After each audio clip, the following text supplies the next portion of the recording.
Valmiki Ramayana, Ayodhya Kanda, Book Number 2, Sarga 70, Roman numerals LXX 70. Bharat's departure.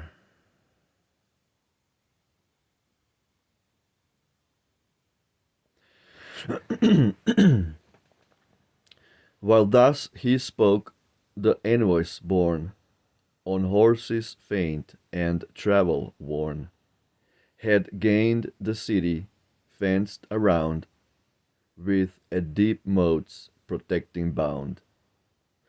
An audience of the king they gained, and honors from the prince obtained. The monarch's feet they humbly pressed, to Bharat next these words addressed.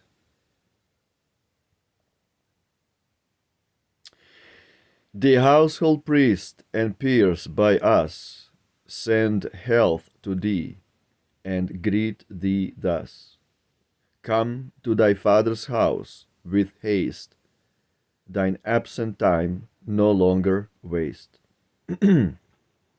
Receive these vestures rich and rare, these costly gems and jewels fair, and to thy uncle here present each precious robe and ornament. These for the king and him suffice, 200 millions is their price. These worth 100 millions be, reserved, O large-eyed prince, for thee. Loving his friends with heart and soul, the joyful prince received them whole. The honor to the envoys paid, and thus in turn his answer made. Of Dasharatha tidings tell, is the old king my father well? Is Rama and is Lakshman he, of the high soul, from sickness free? And she who walks where duty leads, Kaushalya known for gracious deeds, mother of Rama, loving spouse, bound to her lord by well-kept vows. And Lakshman's mother, too, the dame, Sumitra, skilled in duty's claim, who brave Shatrughna also bore, second in age her health declare.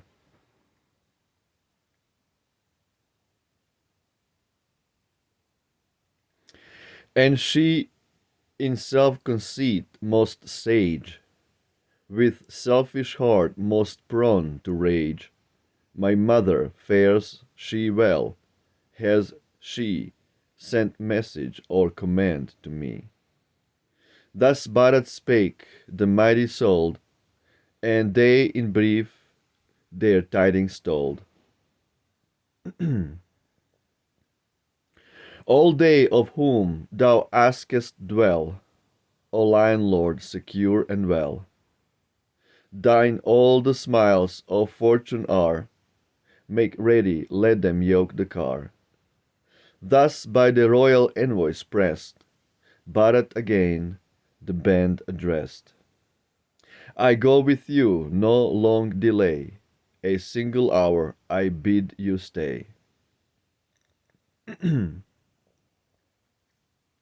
Thus Bharat, son of whom who swayed Ayodhya's realm, his answer made, and then bespoke, his heart to please, his mother's sire, in words like these.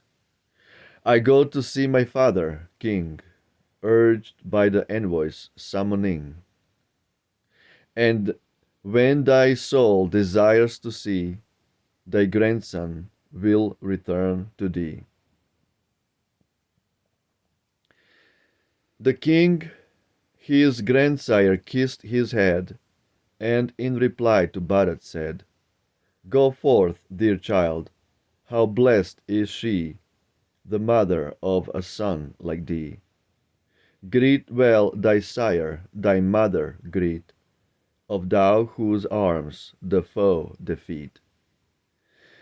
The household priest and all the rest, amid the twice-born chief and best, and Rama and brave Lakshman, who shoot the long shaft with aim so true.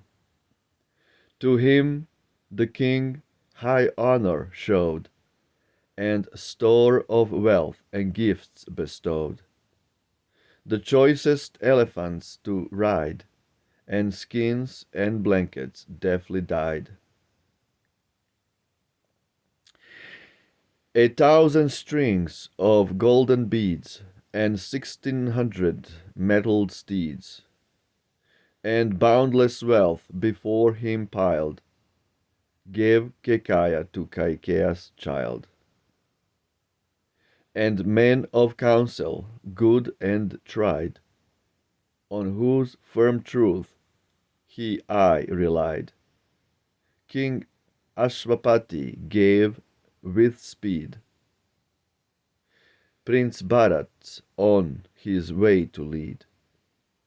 And noble elephants, strong and young, from sires of Indrashira sprung, and others tall and fair to view, of great Airavat's lineage true.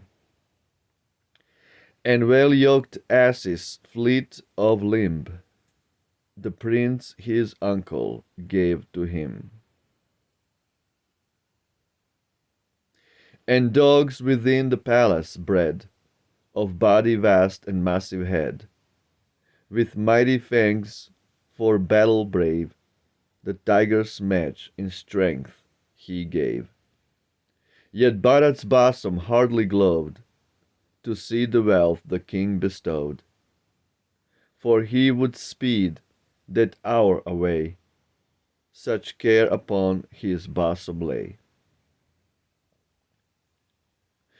Those eager envoys urged him thence, and that sad vision's influence. He left the courtyard crowded then, with elephants and steeds and men, and peerless in immortal fame, to the great royal street he came. He saw as farther still he went, the inner rooms most excellent, and past the doors to him unclosed, where check nor bar his way opposed. There Bharat stayed to bid adieu to grandsire and to uncle too. Then with Shatrughna by his side, mounting his car away he hied. The strong-willed cars were yoked, and they more than 100 rolled away. Servants with horses, asses kine, followed their lord in endless line. So guarded by his own right hand, forth high-souled Bharat hied, surrounded by a lordly band, on whom the king relied. Beside him sat Shatrughna dear, the scourge of trembling foes. Thus from the light of Indra's sphere, a saint made perfect goes. Wow. Absolutely wow. Beautiful. Description of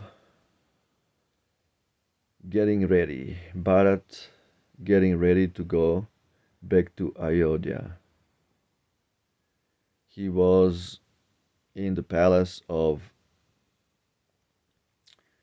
his mother's brother. And what is interesting here, Kaikeyi from Kekaya, she he addressed her as somebody who is expert in selfishness. Oh my God. Wow. So this means Kaikei was known to be selfish. That even her son was talking bad about her. Wow.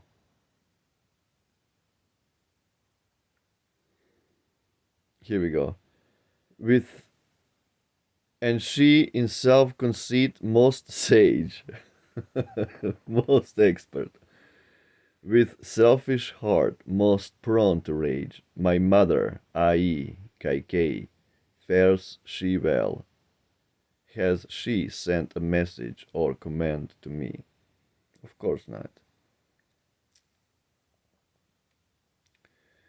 Wow, so the envoy back. Bharat prepared the envoy back. And all the gifts. This was the culture back then.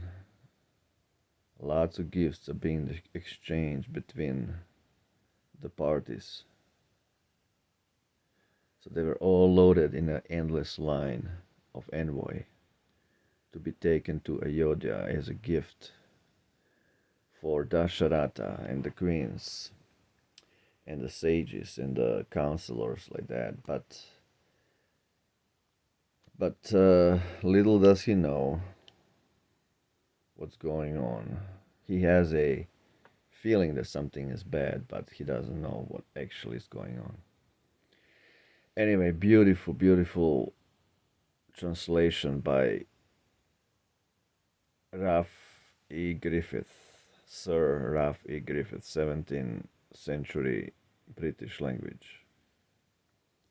Jai Shri Ramayana, Roma Victa, Hail Ram, Jai Shri Ram. Ciao.